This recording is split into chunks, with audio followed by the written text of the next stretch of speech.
यह कहानी है अर्जुन की। अर्जुन एक अनाथ लड़का है जो सिंह परिवार का सबसे बड़ा दामाद भी है, लेकिन सिंह परिवार में उसे 3 साल तक सिर्फ बेइज्जती ही मिलती रही। 3 साल बाद उसकी जिंदगी में ऐसा बदलाव आया कि उसने न केवल सबको हैरान कर दिया बल्कि अपने दुश्मनों को भी एक एक कर उसने हरा दिया। आखिर ऐसा क्या हुआ था अर्जुन की जिंदगी में? जानने के लिए सुनिए अपने YouTube channel MR novel universe पर। अध्याय 1, जन्मदिन की पार्टी, संशोधित संस्करण। सिंह हवेली शानदार लाइटों से जगमगा रही थी। आखिर आज सिंह परिवार की मुखिया सुमित्रा देवी का 75वां जन्मदिन जो था। परिवार के सभी सदस्य इस खास मौके पर मौजूद थे। पार्टी शुरू हो चुकी थी और एक एक करके सभी लोग सुमित्रा देवी को महंगे उपहार दे रहे थे। इतने कीमती तोहफे देखकर वे बेहद प्रसन्न थीं। तभी उनकी सबसे बड़ी पोती सिया का पति अर्जुन उनके सामने आया और बोला, दादी, आशा अनाथालय की वार्डन सरिता मैडम को कैंसर हो गया है। उनके इलाज के लिए मुझे पैसों की जरूरत है। क्या आप मुझे 10 लाख रुपए उधार दे सकती हैं? यह सुनते ही पूरा हॉल सन्नाटे में डूब गया। सभी ने अर्जुन को घूर कर देखा। किसी की हिम्मत कैसे हुई कि वह सुमित्रा देवी से उनके जन्मदिन पर उपहार देने के बजाय पैसे मांग रहा है। 3 साल पहले महेंद्र सिंह ने अर्जुन को अपने साथ सिंह हवेली लाकर रखा था। उनकी जिद पर ही सिया की शादी अर्जुन से हुई थी। लेकिन शादी के कुछ ही महीनों बाद महेंद्र सिंह का देहांत हो गया।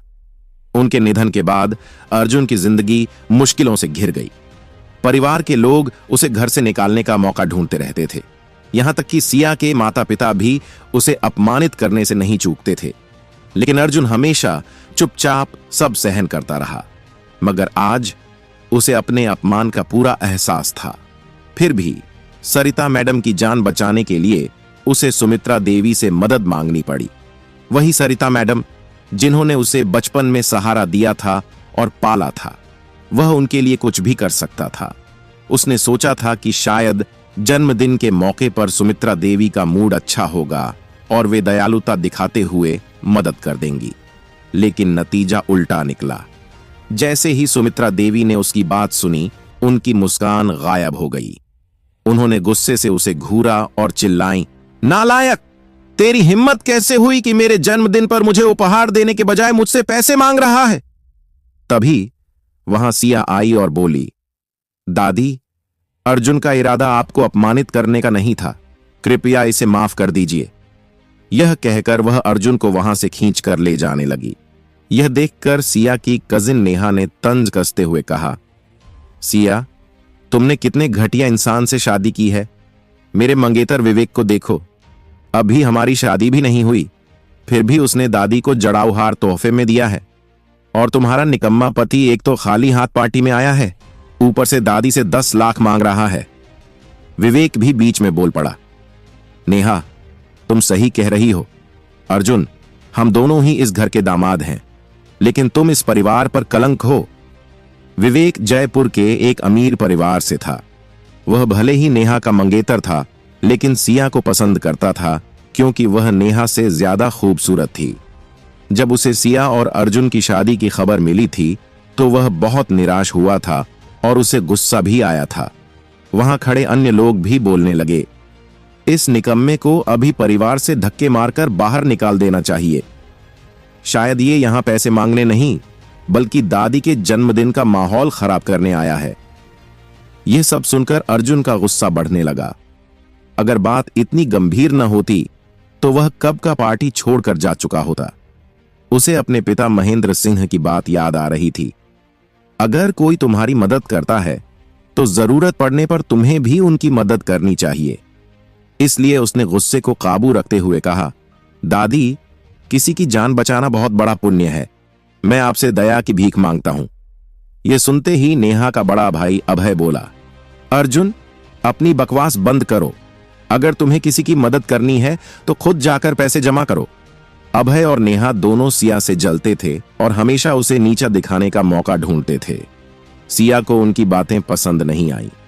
वह आगे बढ़ी और बोली, दादी, अर्जुन के पिता की मृत्यु के बाद सरिता मैडम ने उन्हें अपने अनाथालय में पाला था। वह सिर्फ उनकी मदद करना चाहता है, क्या आप इसकी सहायता करेंगी? यह सुनते ही सुमित्रा देवी गुस्से में चिल्लाई, तुम चाहती हो कि मैं इसकी मदद करूं? ठीक है, अगर तुम अभी अर्जुन को तलाक देकर करण से शादी करने के लिए तैयार हो जाती हो तो मैं इसे 10 लाख रुपए दे दूंगी। करण धीरज वर्मा का बेटा था। वह सिया से शादी करना चाहता था, भले ही वह पहले से शादीशुदा थी। धीरज वर्मा लखनऊ के सबसे अमीर लोगों में से एक था और उनकी ताकत सिंह परिवार से कहीं ज्यादा थी। सुमित्रा देवी हमेशा से चाहती थीं कि उनका रिश्ता वर्मा परिवार से जुड़े। तभी एक नौकर भागता हुआ वहां आया और बोला, मेम साहब, करण ने आपके लिए तोहफा भेजा है। यह सुनते ही सुमित्रा देवी ने जल्दी से वह तोहफा ले लिया और खोलने लगी। जैसे ही उन्होंने पैकेट खोला, उसमें रखे तोहफे को देखकर सभी दंग रह गए।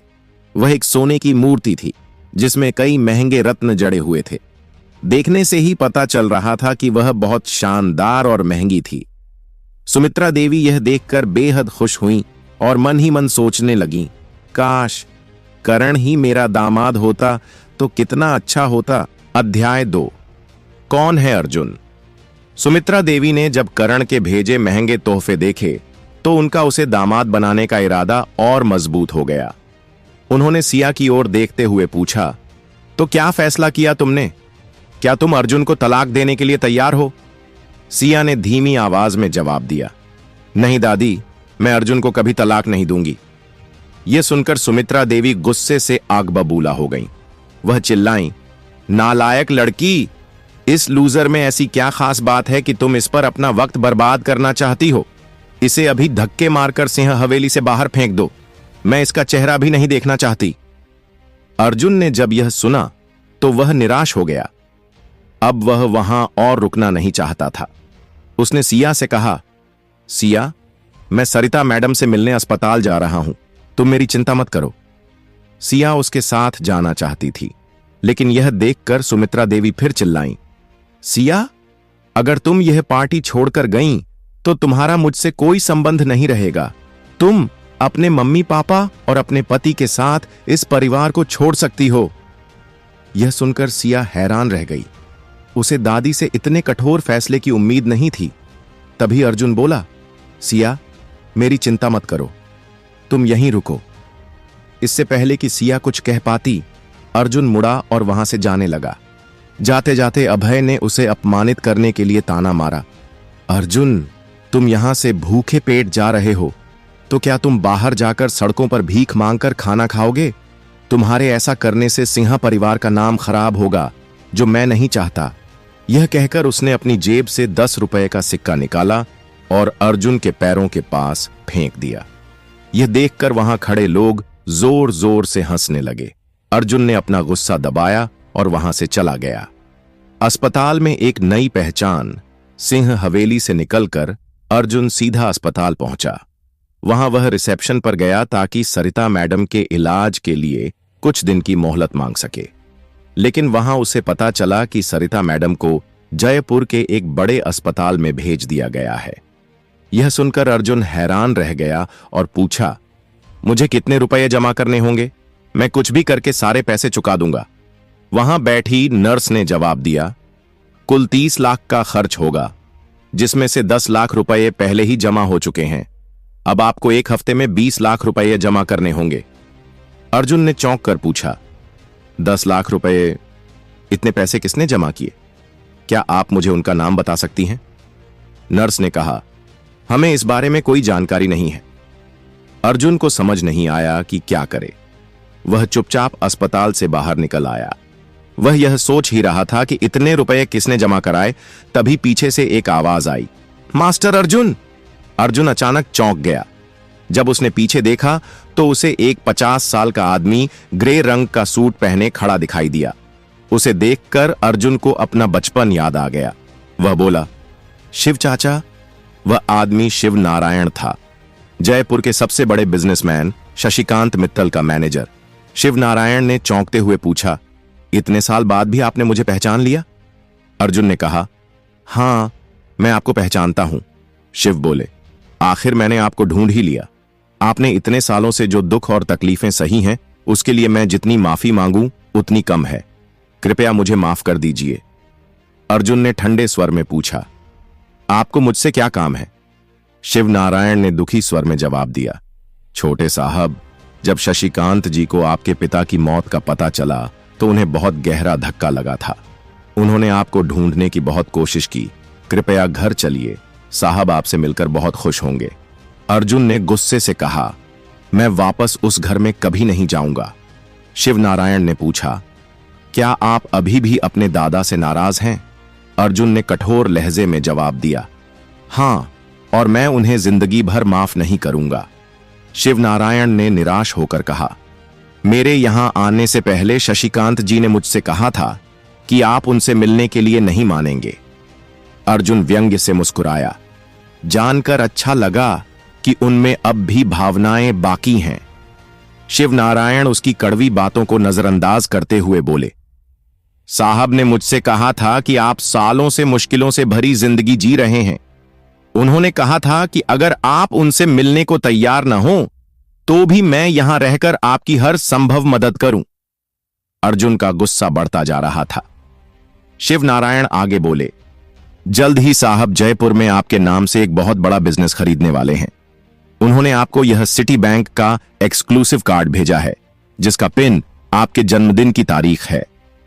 यह कहकर शिव नारायण ने कार्ड अर्जुन को थमा दिया और कहा, यह कार्ड पूरे देश में सिर्फ 5 बिजनेसमैन के पास है।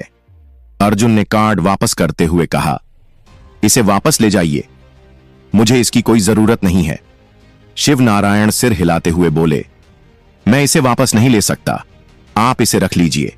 सरिता मैडम के इलाज के लिए अस्पताल में 10 लाख रुपए अभी आपको जमा करने हैं। अगर आपने समय पर बिल नहीं भरा तो।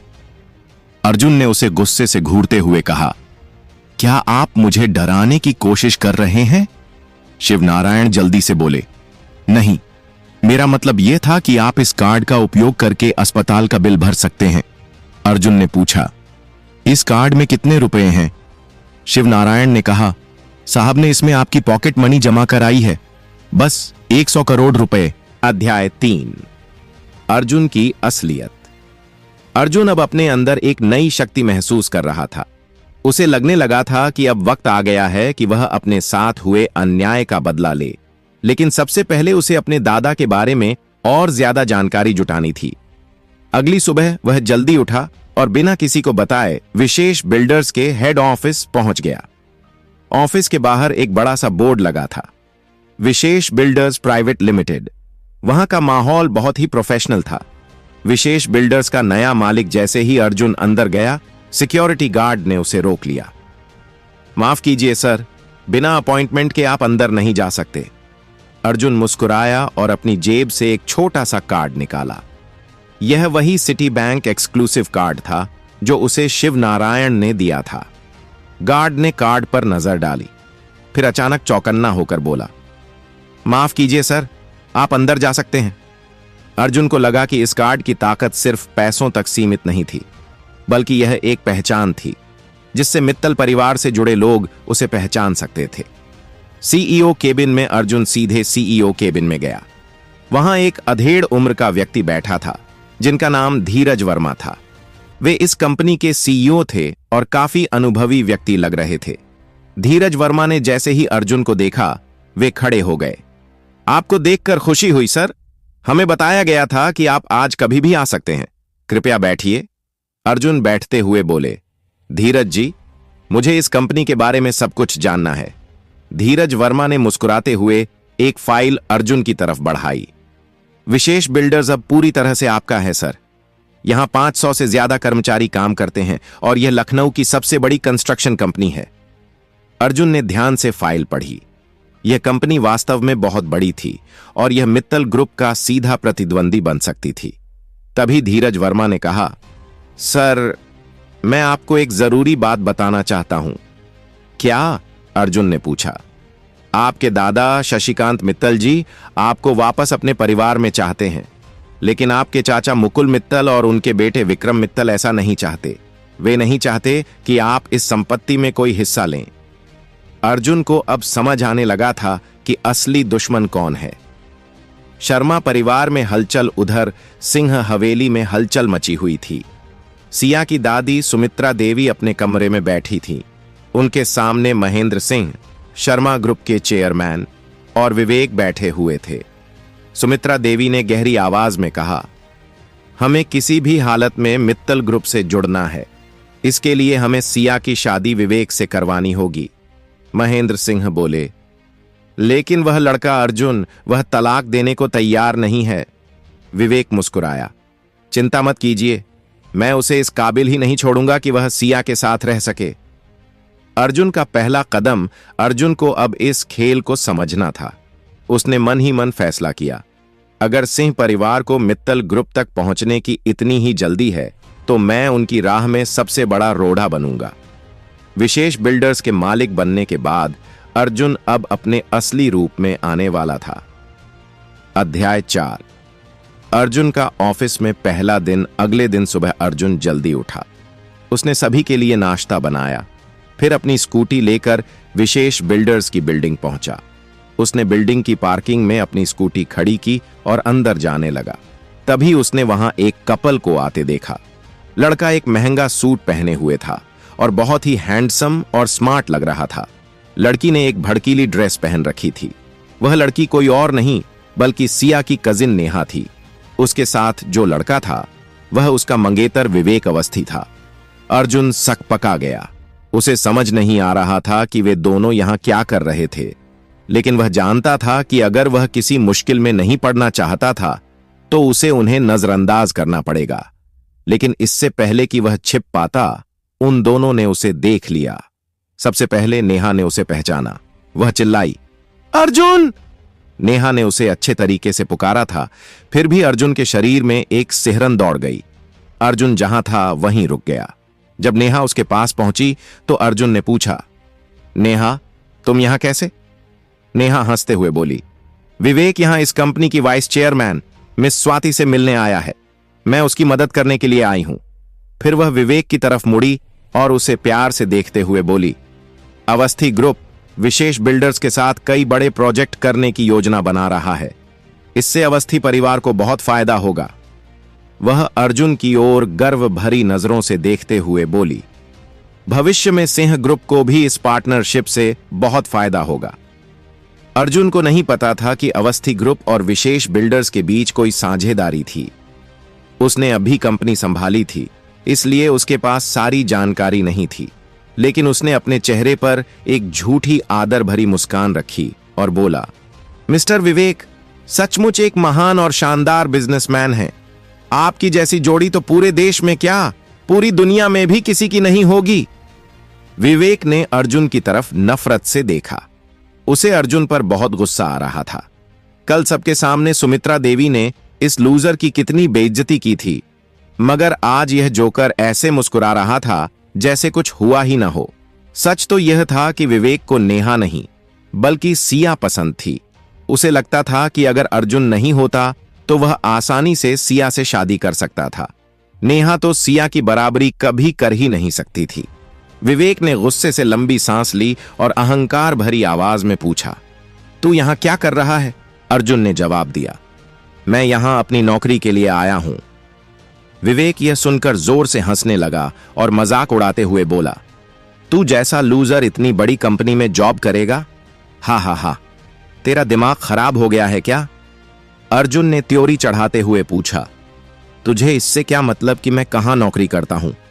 नेहा, जो हमेशा से अर्जुन से नफरत करती थी, बोली, मैं शर्त लगा सकती हूं कि अगर तू सिक्योरिटी की जॉब के लिए भी अप्लाई करेगा तो भी यहां तुझे कोई नहीं रखेगा।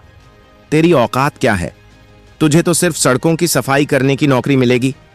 विवेक ने कुटिल मुस्कान दी और कहा, तेरी औकात कचरे के ढेर जैसी है, लेकिन हम परिवार वाले हैं।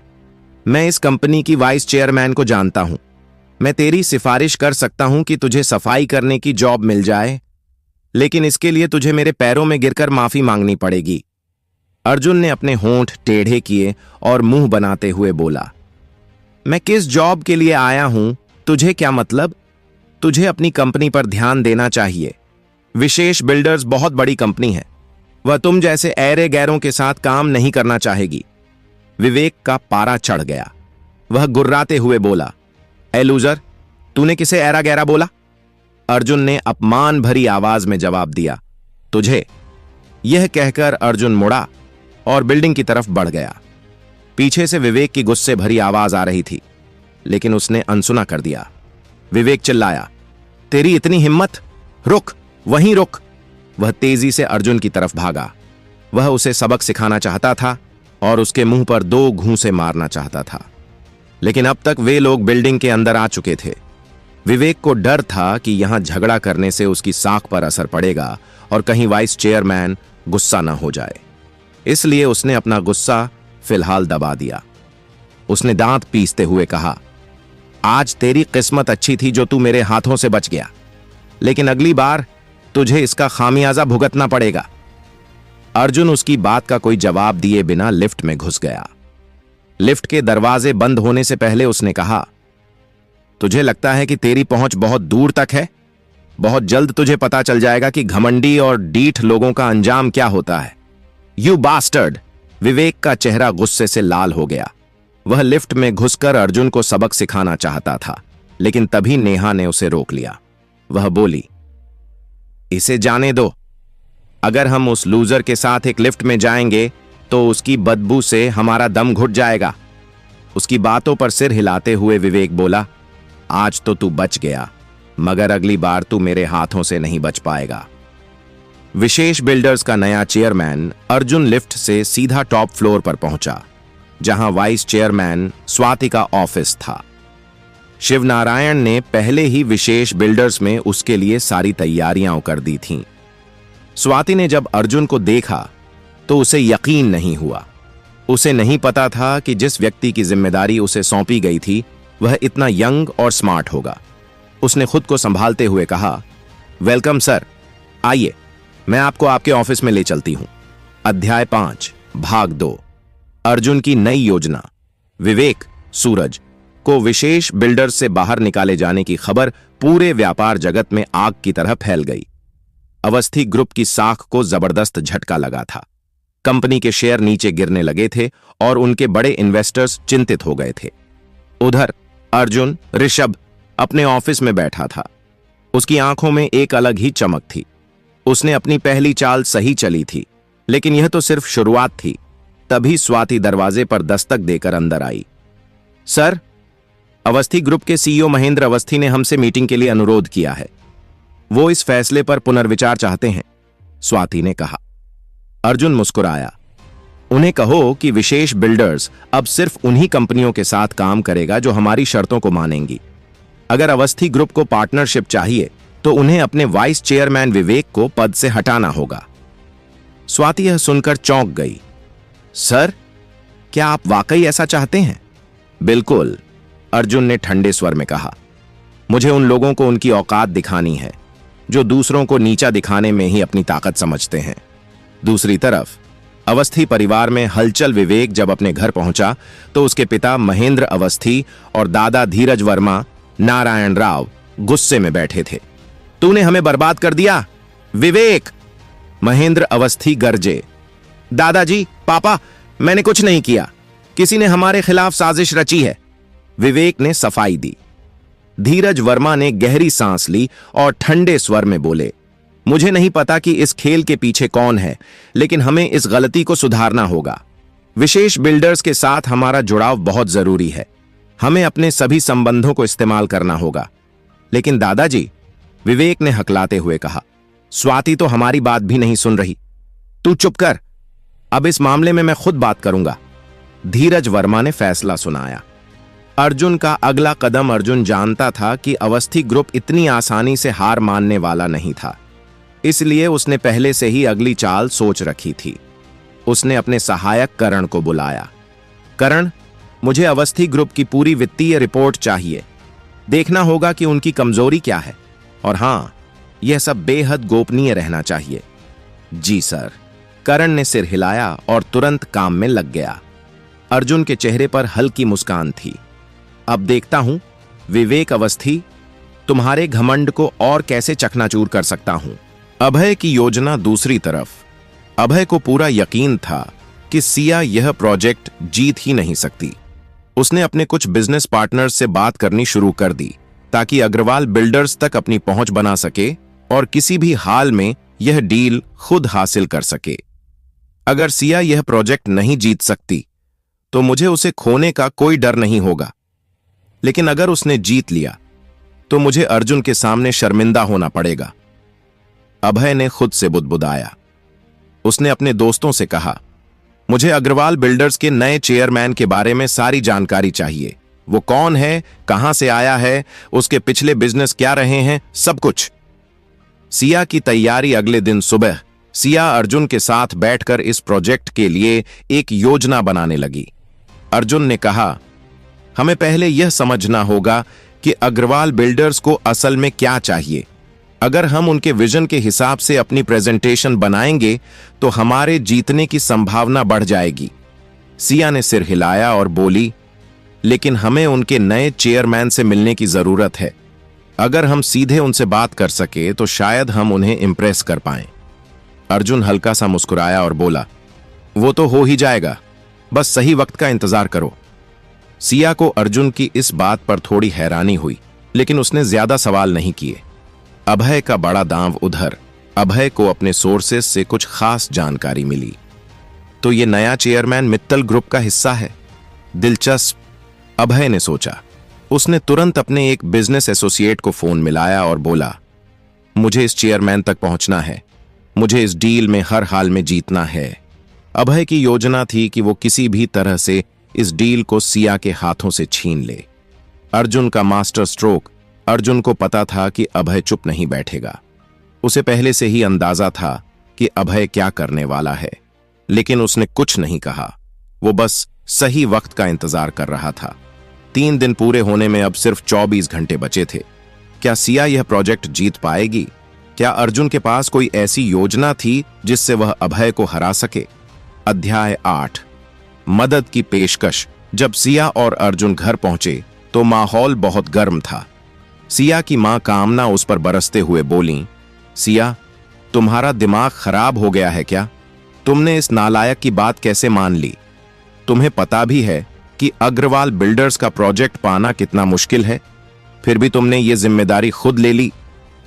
सिया के पिता अनुज ने गुस्से से अर्जुन की तरफ देखा और डांटते हुए बोले, नालायक, तुझे अंदाजा भी है कि तेरी वजह से सिया कितनी बड़ी मुसीबत में फंस गई है? उनका चेहरा गुस्से से लाल हो चुका था। वे बोले, अगर सिया नाकामयाब रही तो सब लोग उसका मजाक उड़ाएंगे और तुम्हें तो अभय के सामने झुककर माफी मांगनी पड़ेगी।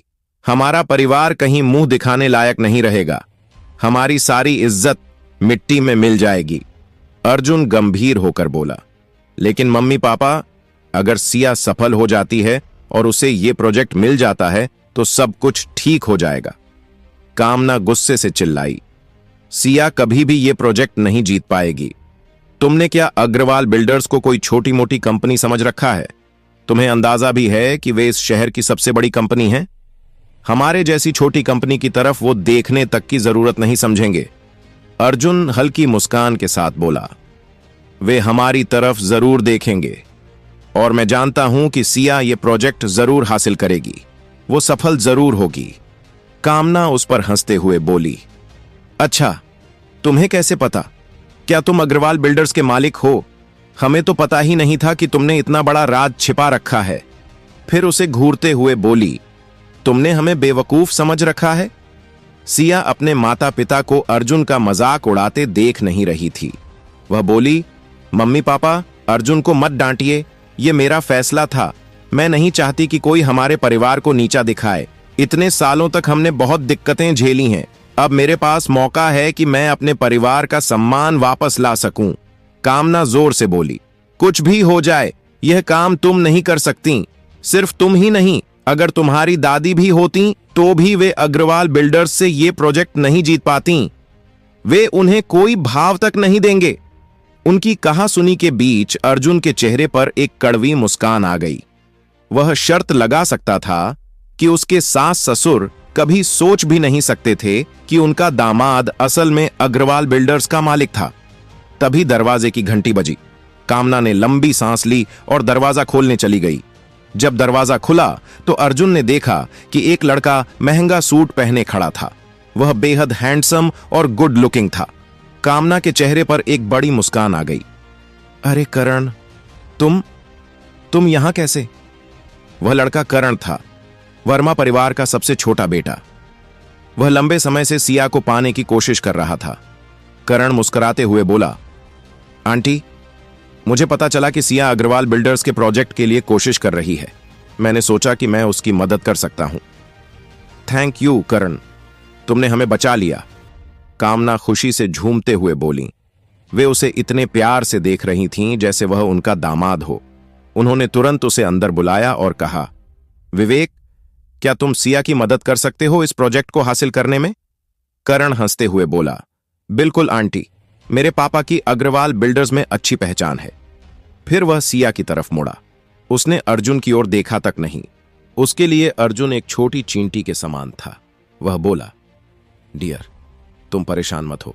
मैं अपने पापा से कहूंगा कि वे तुम्हारी इस काम में मदद करें। असल में करण के पापा की अग्रवाल बिल्डर्स में कोई खास पहचान नहीं थी। उसने बस सिया का दिल जीतने के लिए अपनी बात बढ़ा चढ़ाकर कही थी। सिया जानती थी कि करण उसे पसंद करता है, इसलिए उसने उसे मना करते हुए कहा, करण, थैंक्स फॉर योर हेल्प, लेकिन मैं ये प्रोजेक्ट खुद हासिल कर लूंगी। कामना भौचक्की रह गईं। उन्होंने गुस्से से कहा, सिया, पागल हो गई हो क्या? एक तो करण जी तुम्हारी मदद करने आए हैं और तुम उन्हें मना कर रही हो। सिया चुप रही, लेकिन अर्जुन ने करण से सीधा सवाल किया, सच में तुम सिया की मदद कर सकते हो? मगर कैसे? अग्रवाल बिल्डर्स एक बहुत बड़ी कंपनी है। मुझे नहीं लगता कि तुम्हारे पापा के वहां ज्यादा कनेक्शन होंगे जैसा कि तुम कह रहे हो। तो बताओ, तुम सिया को यह प्रोजेक्ट कैसे दिला सकते हो? करण घृणा से बोला, तुम्हें क्या पता? वर्मा ग्रुप और अग्रवाल बिल्डर्स ने कई प्रोजेक्ट साथ में किए हैं। अभी हाल ही में मेरे पापा ने अग्रवाल बिल्डर्स के साथ 20 करोड़ की डील फाइनल की है। अर्जुन हैरानी से बोला, वाह, मुझे नहीं पता था कि वर्मा परिवार के अग्रवाल बिल्डर्स से इतने गहरे संबंध हैं। करण उपहास करते हुए बोला, यह तो पूरे जयपुर को पता है। फिर उसने अर्जुन का अपमान करते हुए कहा, मैं तुम्हें एक सलाह देता हूं, बेहतर होगा कि तुम सिया को छोड़ दो। तुम जैसा असहाय इंसान उसे कभी खुशी नहीं दे सकता, बल्कि वो तुम्हारी वजह से परेशान रहेगी। सिया गुस्से से बोली, करण, अपनी जुबान पर काबू रखो, मुझे तुम्हारी मदद की जरूरत नहीं है। करण शौक में बोला, सिया, तुम इस लूजर की साइड कैसे ले सकती हो? सिया ने सख्ती से कहा, यह लूजर नहीं है, यह मेरा पति है। तुम इन्हें अपमानित नहीं कर सकते। करण के चेहरे पर निराशा छा गई। वह बोला, अगर तुम यही चाहती हो तो ठीक है, लेकिन अगर तुम ये प्रोजेक्ट हासिल नहीं कर पाई तो मेरे पास रोते हुए मत आना। यह कहकर करण गुस्से से पैर पटकते हुए चला गया। कामना ने गुस्से से अर्जुन को थप्पड़ मारा। नालायक, तुम मेरी बेटी को दुख के सिवा कुछ नहीं दे सकते। अर्जुन ने कुछ नहीं कहा, लेकिन मन ही मन मुस्कुरा रहा था। अब से अग्रवाल बिल्डर्स और वर्मा ग्रुप के बीच सारे रिश्ते खत्म। अध्याय 9, 60 करोड़ की डील। अगले दिन सुबह सिया जल्दी ही अग्रवाल बिल्डर्स के लिए अर्जुन के साथ घर से निकल पड़ी। उसने अपने प्रपोजल की फाइल पिछली रात ही तैयार कर ली थी। कंपनी की बिल्डिंग को सामने देखकर सिया का दिल बैठने लगा। उसे ऐसा लग रहा था कि एक भिखारी किसी अमीर आदमी से करोड़ों रुपये मांगने जा रहा हो। लेकिन सिया ने सुमित्रा देवी को वायदा किया था, इसीलिए उसे हर हाल में इस मुश्किल को पार करना ही था। उसे झिझकते देख अर्जुन ने प्यार से उसके कंधे पर हाथ रखा और कहा, डियर, परेशान मत हो, सब कुछ ठीक होगा। सिया आह भरते हुए बोली, उम्मीद करती हूं कि ऐसा ही हो। ठीक है, मैं अंदर जाती हूं, तुम मेरा यहीं इंतजार करना। एक लंबी सांस लेते हुए सिया बिल्डिंग में चली गई। उसके अंदर जाते ही अर्जुन ने तुरंत अपना फोन निकाला और स्वाति को कॉल किया। हेलो स्वाति, मेरी बीवी ऑफिस में तुमसे मिलने आ रही है। तुम जानती हो ना तुम्हें क्या करना है? बिल्कुल सर, आप चिंता मत कीजिए, आपने जैसा कहा है वही होगा। वैसे मुझे पता चला है कि अग्रवाल बिल्डर्स का वर्मा ग्रुप के साथ अच्छा रिश्ता है, क्या यह सच है? यस सर, हमारे वर्मा ग्रुप के साथ कई प्रोजेक्ट्स हैं, जिनमें से कई पूरे हो चुके हैं और कुछ अभी चल रहे हैं। उन्होंने भी इस होटल प्रोजेक्ट के लिए अपना प्रपोजल भेजा है। अब निर्णय आपको लेना है। अर्जुन ठंडे स्वर में बोला, अग्रवाल बिल्डर्स इस प्रोजेक्ट या भविष्य में किसी भी प्रोजेक्ट में वर्मा परिवार के साथ काम नहीं करेगी। स्वाति हैरान थी, लेकिन खुद को संभालते हुए बोली, जी सर, जैसा आप कह रहे हैं वही होगा। उसी समय सिया बिल्डिंग के अंदर बैठी हुई थी। उसे डर लग रहा था कि स्वाति उससे मिलेंगी भी कि नहीं। तभी वहां एक सुंदर असिस्टेंट आई और सिया से बोली, हेलो, क्या आप मिस सिया सिंह हैं? मिस स्वाति अपने ऑफिस में आपका इंतजार कर रही हैं। सिया ये सुनकर हैरान थी। उसने मन में सोचा, क्या मिस स्वाति को पहले से पता था कि मैं आने वाली हूं? मगर ऐसा कैसे हो सकता है, वो तो मुझे जानती भी नहीं।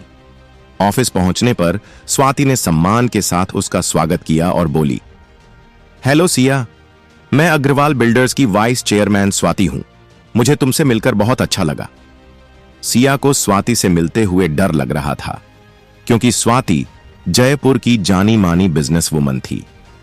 उनसे बात करते समय उसकी आवाज कांप रही थी, लेकिन उसने खुद को संभालते हुए कहा, स्वाति, मुझसे मिलने के लिए थैंक्स।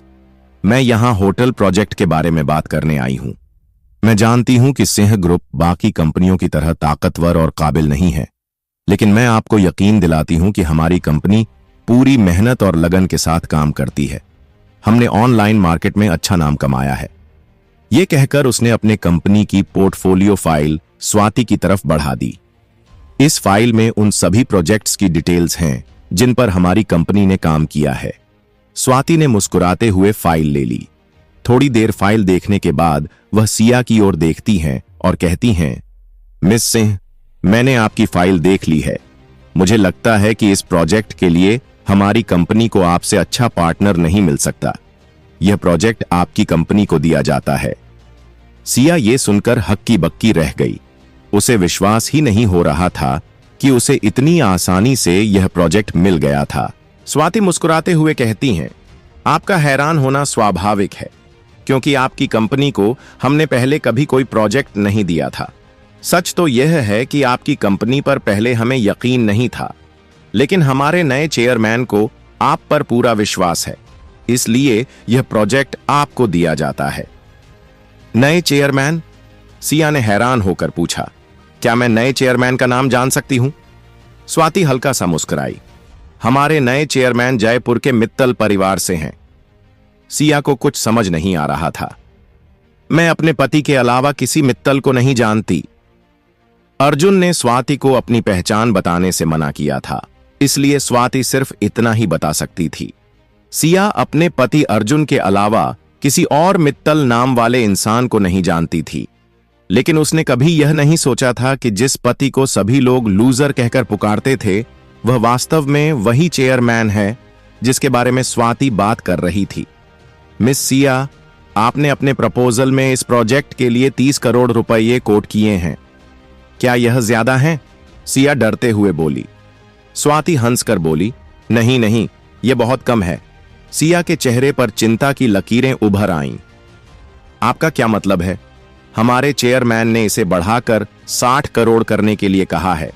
इतना कहकर स्वाति ने कॉन्ट्रैक्ट निकाला और सिया को देते हुए कहा, हमने यह कॉन्ट्रैक्ट आपके आने से पहले ही तैयार करवा लिया था। आप इसे अच्छे से देख लीजिए। अगर आपको सब सही लगे तो हम अभी एग्रीमेंट पर साइन कर सकते हैं। सिया हैरानी से कॉन्ट्रैक्ट को देख रही थी।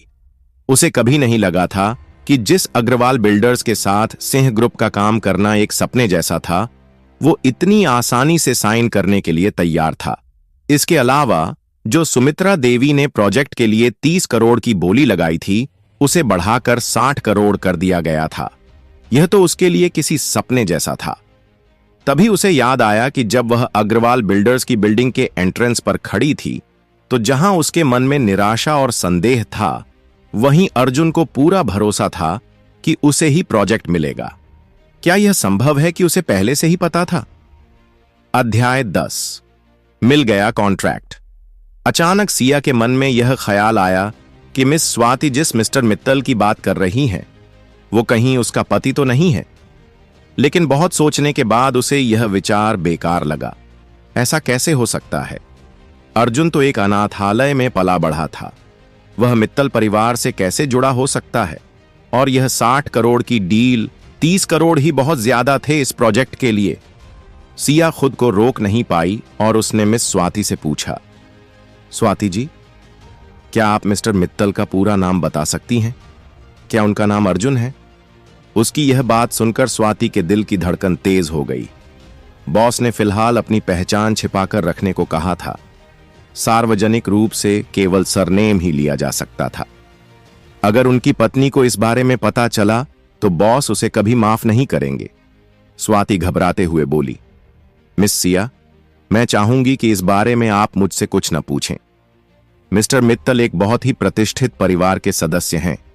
उनकी पहचान गोपनीय रखी जाती है, जिसे मैं किसी को नहीं बता सकती। सिया ने निराश होकर सिर हिला दिया। अर्जुन तो एक अनाथ था, वह इतने बड़े परिवार का हिस्सा कैसे हो सकता है? उसने मन में सोचा। कॉन्फ्रेंस रूम में हंगामा सिया जब स्वाति के ऑफिस से बाहर आई तो उसके मन में अब भी उथल पुथल मची हुई थी। उसके हाथों में अग्रवाल बिल्डर्स और सिन्हा कॉरपोरेशन के बीच हुई डील का कॉन्ट्रैक्ट था। उसे अब भी सब कुछ सपने जैसा लग रहा था। जैसे ही उसने अर्जुन को देखा, वह खुशी से झूम उठी और उसके पास दौड़कर आई। अर्जुन, मैंने कर दिखाया, हमें यह प्रोजेक्ट मिल गया। अर्जुन हैरानी जताते हुए बोला, सच में? वाह, मुझे नहीं पता था कि तुम इतनी काबिल हो। तुमने इतनी आसानी से यह डील हासिल कर ली। सिया शर्माते हुए बोली, मैं इतनी भी अच्छी नहीं हूं, लेकिन पता नहीं क्यों मुझे लग रहा है कि यह सब पहले से तय था। अर्जुन ने हैरानी का नाटक करते हुए पूछा, तुम्हारा क्या मतलब है? सिया को लगा कि अगर वह अर्जुन को मिस्टर मित्तल के बारे में बताएगी तो उसे बुरा लगेगा। इसलिए उसने उसका ध्यान भटकाते हुए कहा, छोड़ो ना इन बातों को, अभी जल्दी से ऑफिस चलते हैं और सबको यह खुशखबरी देते हैं। अर्जुन मुस्कुराया, हां चलो, मुझे तो उस पल का बेसब्री से इंतजार है जब अभय को अपनी शर्त पूरी करने के लिए मेरे सामने झुकना पड़ेगा। सिया भी हां में सिर हिलाते हुए बोली, बिल्कुल, अभय बहुत ही घमंडी इंसान है। उसे पता चलना चाहिए कि बेइज्जत होने पर कैसा महसूस होता है। असल में सिया भी एक तेज तर्रार लड़की थी। उसके परिवार के लोग हमेशा उसे और उसके पति को नीचा दिखाने की कोशिश करते थे। अब जब उसने यह प्रोजेक्ट जीत लिया था तो वह सबको उनके अपमान का जवाब देना चाहती थी। 10 मिनट बाद दोनों ऑफिस पहुंच गए। सभी लोग कॉन्फ्रेंस रूम में सिया का इंतजार कर रहे थे, लेकिन उनके चेहरों पर गुस्सा था। उन्हें पूरा यकीन था कि सिया नाकाम रहेगी। वे यहां सिर्फ उसका मजाक उड़ाने के लिए आए थे। जब उन्होंने देखा कि अर्जुन और सिया इतनी जल्दी वापस आ गए तो सबने उपेक्षा और निंदा भरी नजरों से उन्हें घूरा। अभय तुरंत बोला, सिया, तुम इतनी जल्दी वापस आ गई? नेहा भी उसका मजाक उड़ाते हुए बोली, क्या हुआ, इतनी जल्दी हार मान ली? सुमित्रा देवी, दादी के चेहरे पर निराशा के भाव आ गए। उन्होंने सोचा कि सिया को थोड़ी और कोशिश करनी चाहिए थी, भले ही वह सफल न होती। सिया, तुमने मुझे निराश कर दिया, उन्होंने कड़वे स्वर में कहा। अर्जुन उनकी बातें सुनकर हैरान रह गया। ये लोग इतने घटिया कैसे हो सकते हैं? बिना परिणाम जाने ही ये सिया को नीचा दिखाने पर तुले हैं। खास तौर पर वह अभय, वह खुद को आखिर समझता क्या है? वह इतना अहंकारी कैसे हो सकता है? अब उसे मेरे सामने झुकना ही होगा। पहले तो सिया बहुत खुश थी, लेकिन जब उसने सबके ताने और व्यंग्य सुने तो उसे गुस्सा आ गया। उसने सभी को घूरते हुए कहा, मैं आप सबको निराश करने के लिए माफी मांगती हूं, लेकिन मैंने अग्रवाल बिल्डर्स का प्रोजेक्ट जीत लिया है। कमरे में सन्नाटा छा गया। सब हैरान होकर सिया को देखने लगे। यह कैसे संभव है? सिया को यह प्रोजेक्ट कैसे मिल सकता है? सभी लोग फुसफुसाने लगे। अभय टेबल पर हाथ मारते हुए गुस्से से बोला, तुम्हें क्या लगता है कि हम तुम्हारे झूठ को मान लेंगे? स्वाति जयपुर की सबसे बड़ी बिजनेस वुमन में से एक हैं, वो तुमसे क्यों मिलना चाहेंगी?